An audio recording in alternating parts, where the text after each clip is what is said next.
Bien, y vamos a continuar con nuestra...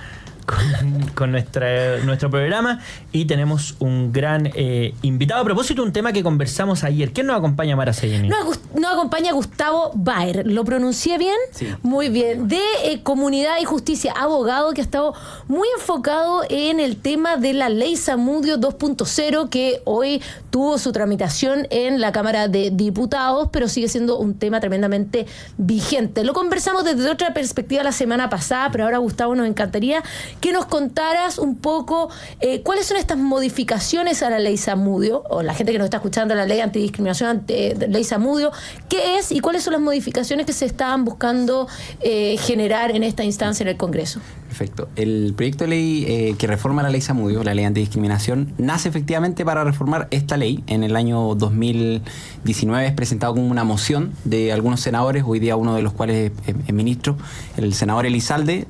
Con posterioridad a este proyecto de ley se le adicionan muchas cosas y deja de ser lo que hoy día lo conocemos, que es la modificación a la Ley Zamudio, porque actualmente el proyecto de ley es un proyecto, una gran reforma, que en definitiva recoge lo que es el concepto ideológico de la igualdad sustantiva,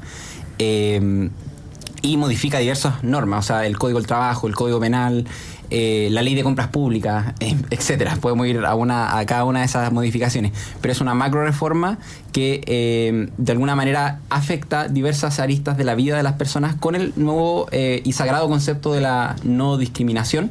Es un proyecto que lamentablemente con la nueva reforma o la nueva noción que planteaba podía afectar la libertad de expresión, porque consideraba, por ejemplo, como discriminación una preferencia de una persona y no se explicaba qué significaba esa preferencia. Ahora, para los que seguimos activamente el proyecto de ley en la comisión, el Ejecutivo dio un ejemplo muy bueno que nos ayuda a entender esto, que es básicamente que con este nuevo proyecto tú ya no solo vas a considerar como discriminación ciertas acciones u omisiones concretas. Por ejemplo, yo no te invito a ti porque eres de un determinado color político, etcétera, o te excluyo de cierto lugar, que son acciones u omisiones concretas, constatables en la realidad, sino que también se puede perseguir a una persona por su opinión. Y lo dijo textualmente en la Comisión de Derechos Humanos un asesor del Ministerio de Justicia, donde dijo, por ejemplo, con este proyecto un grupo de personas van a poder perseguir a un artista, y dio el ejemplo del artista que emite una opinión en un concierto cuando las personas sean consideradas, o sea, las personas se consideren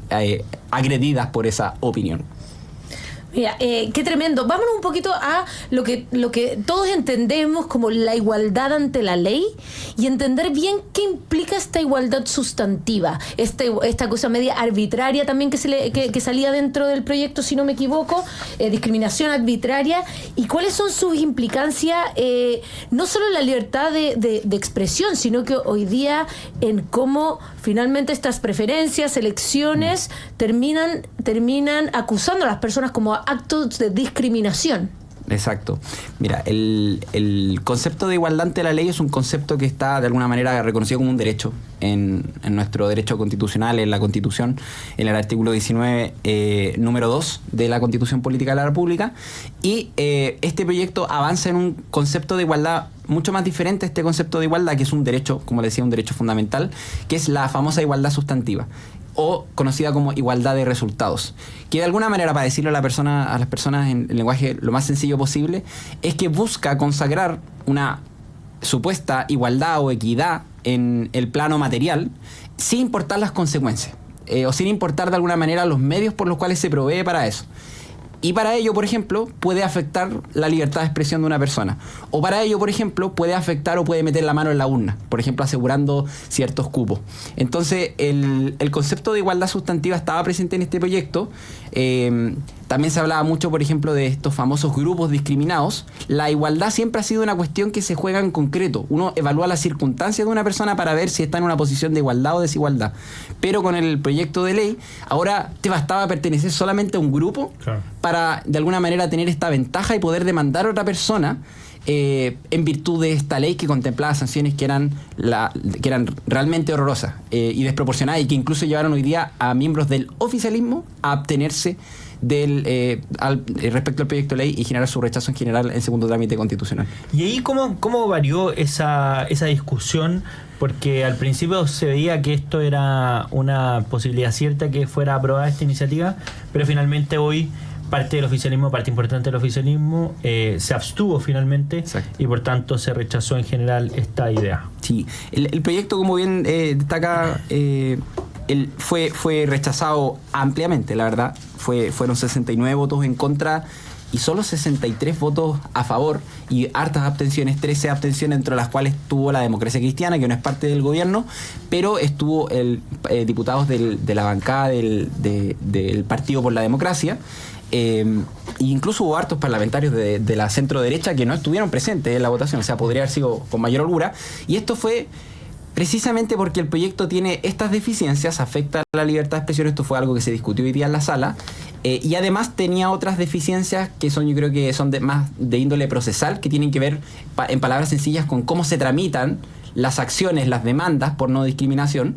Tenía, por ejemplo, que uno puede presentar esta demanda ante un juzgado de letras, que es un juzgado que uno presenta demandas por escrito de manera verbal, por ejemplo.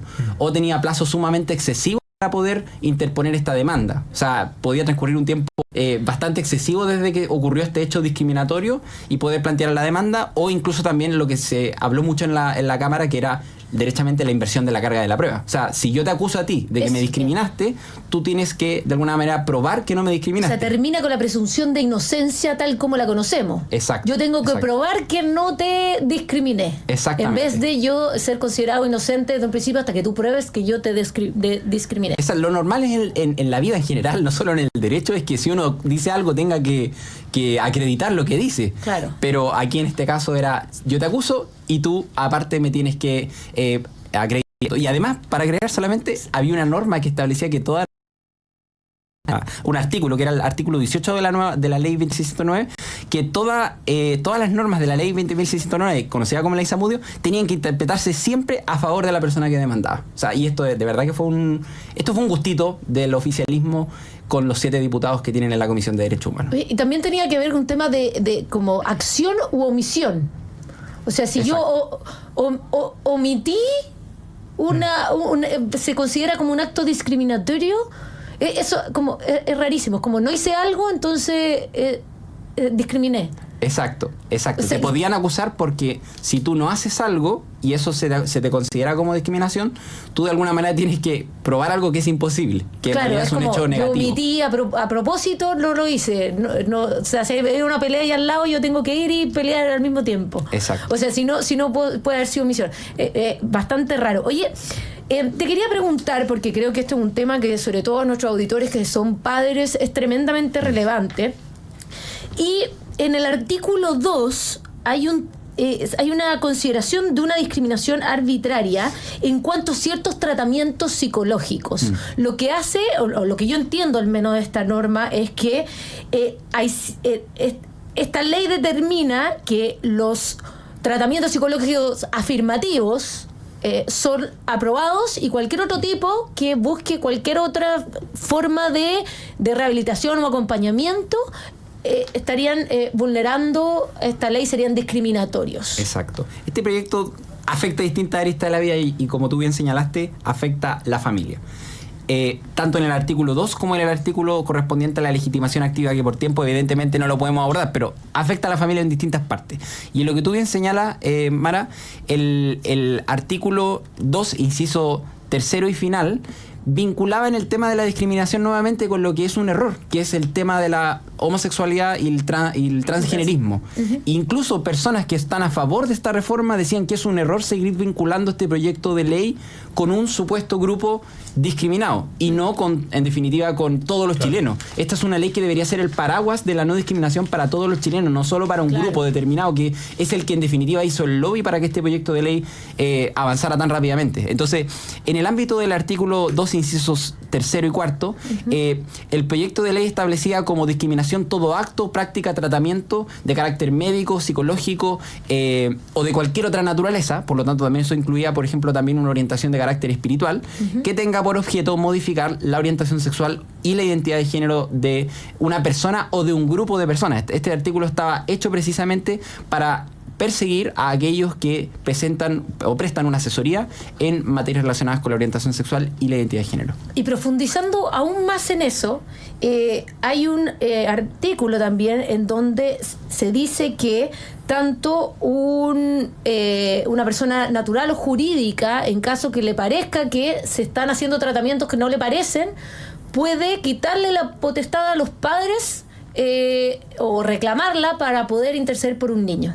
Sí, lo que el proyecto establece acá es que básicamente, y es lo que traté de decir en un principio, que amplía a tal punto la posibilidad de demandar que pueden los padres ser demandados en el caso de que se nieguen a realizar esto por considerarlo como discriminación arbitraria, porque textualmente decía que se puede demandar cuando un niño tiene representantes legales y en los representantes legales se niegan a deducir una acción de discriminación. Y en este caso no hay que confundirlo con las lesiones a derechos fundamentales de materia de familia, que son muy distintas. Estamos hablando del concepto de discriminación que establece la ley antidiscriminación. Y eso va, por ejemplo, quiero buscar ejemplos claros para que los auditores vayan entendiendo. Si yo a mi hijo no le quiero hacer, por ejemplo, un tratamiento hormonal de transición sexual, a mí me puede demandar una fundación o una organización porque yo en el fondo estaría discriminando por no querer como hacerle un tipo de tratamiento a mi hijo. Lo que hacía este proyecto era, de alguna manera, todos estos tratamientos que tienen por objeto afirmar a tu hijo en esa identidad de género que es incongruente con su sexo, es decir, por ejemplo, el niño que es hombre y se percibe como mujer, de alguna manera, si tú restas el apoyo a eso, a ese programa que le afirma a tu niño que es mujer, puede ser demandada por esta noción de discriminación, sancionada con prohibición de contratar con la administración del Estado, con la ley de compras públicas, sancionado con multa de 100 UTM, sancionado a beneficio fiscal, no para la persona que es en definitiva víctima de esta discriminación, sancionado con indemnización de juicio, sancionado con disculpas públicas, y puedo seguir hablando de más sanciones, pero evidentemente no podemos. Bueno, muy interesante el tema. Por suerte hoy día se rechazó esta iniciativa. Vamos a estar muy atentos en todo caso a lo que pase Comisión con mixta. este tema. Exacto. Claro. Bueno, Gustavo Baer, abogado de Comunidad y Justicia, muchas gracias por habernos acompañado en esta edición de Llegó la Hora. Muchas gracias, Gustavo. Muchas gracias. Y nosotros nos vamos a una breve pausa. Se va Maracegin y va directo a Sin Filtro, y nosotros nos quedamos porque a la vuelta seguimos con el bloque donde leemos y escuchamos la opinión de nuestros auditores. Súper.